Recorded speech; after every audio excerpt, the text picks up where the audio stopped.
Shalom, berita misian Sabat ini bertajuk Daripada Kerasukan kepada Tenang. Kish Salon dari negara Kamerun. Nama Salom bermaksud damai, tetapi kehidupannya sama sekali tidak damai di negara Afrika Barat, Kamerun. Dia bergelut dengan kerasukan setan.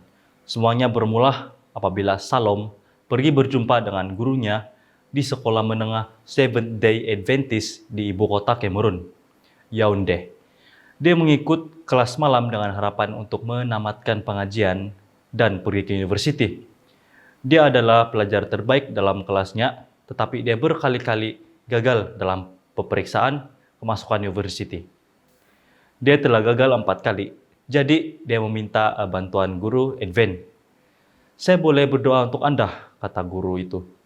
Salam menyukai ide itu, tetapi guru itu menambah. Ada satu syarat, katanya. Anda mesti menyelaraskan hidup Anda dengan kehendak Tuhan.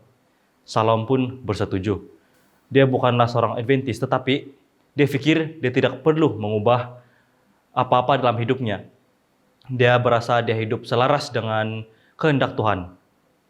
Tidak lama kemudian, dia bertemu dengan guru itu untuk berdoa di pejabatnya. Baru saja dia mula berdoa, dia menjerit. Kata-kata aneh keluar dari mulutnya sambil menjerit. Guru itu terus berdoa. Kemudian Salom melemparkan penghinaan kepada guru itu dan Tuhan. Guru itu pun terus berdoa. Setelah Salom menjadi tenang, dia terkejut apabila mendengar guru menggambarkan tingkah lakunya. Dia tidak ingat apa-apa pun yang telah berlaku. Dia telah dirasuki roh jahat. Anda perlu mempunyai kehidupan yang selalu berdoa, kata guru itu.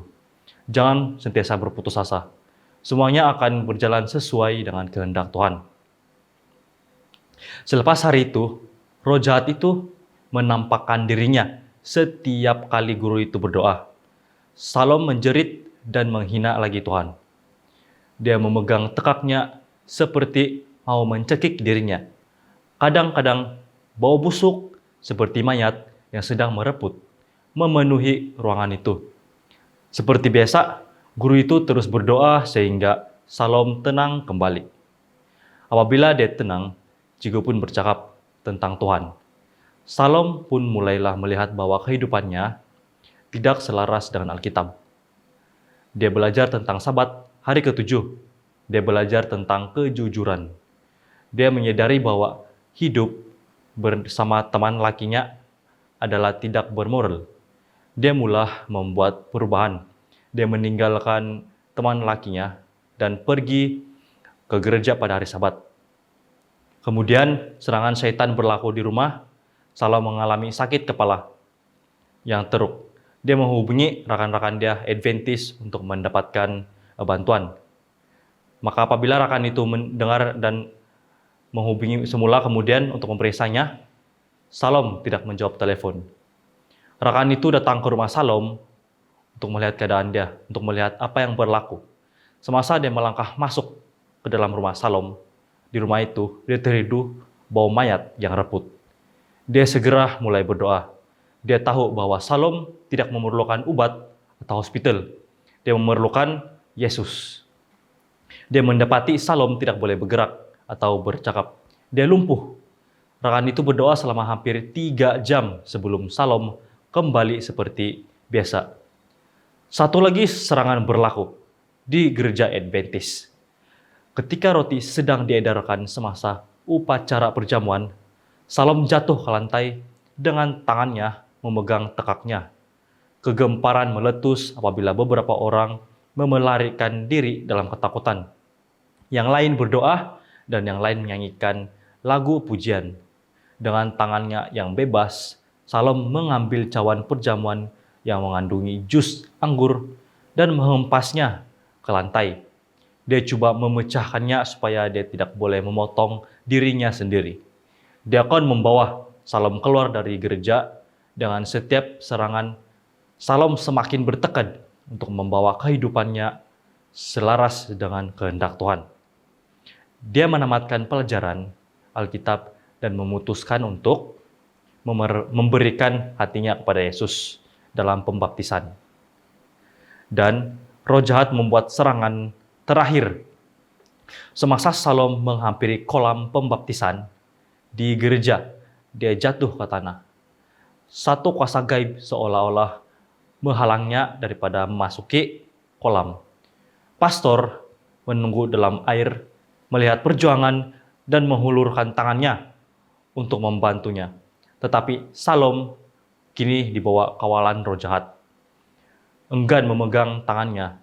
Pastor itu tidak mempedulikannya dan menariknya ke dalam air. Salom dengan marah melawan ketika pastor membenamkan ke dalam air.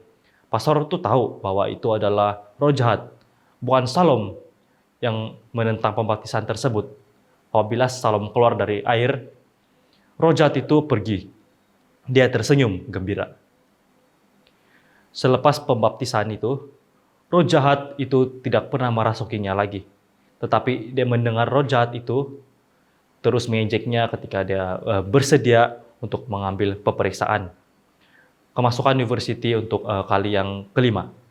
Roh jahat itu berkata, dia tidak akan beroleh kejayaan dan hidupnya adalah kegagalan.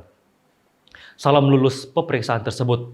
Hari ini, Salom berusia 31 tahun dan hidup dengan aman. Seseorang diakonis gereja, dia juga mengajar di sekolah menengah Adventist di mana dia pernah belajar. Dia juga memuji Tuhan karena dia gagal dalam peperiksaan kemasukan university 4 kali. Tuhan menggunakan kegagalan tersebut dan dalam peperiksaan itu untuk membawa satu kepada guru untuk berdoa dan kemudian untuk menyadarkan diri Salom agar kehadiran roh jahat dalam hidupnya itu dapat menyingkirkannya, katanya. Dan sebagian daripada persembahan Sabat ke-13 kuartal ini akan membantu mengembangkan lagi pendidikan Seventh Day Adventist di seluruh dunia. Di Kamerun dengan pembukaan sekolah Dibahasa, di mana anak-anak akan dapat belajar tentang Yesus dalam bahasa Prancis dan Inggris. Itu saja berita misi kita pada Sabat ini. Tuhan memberkati.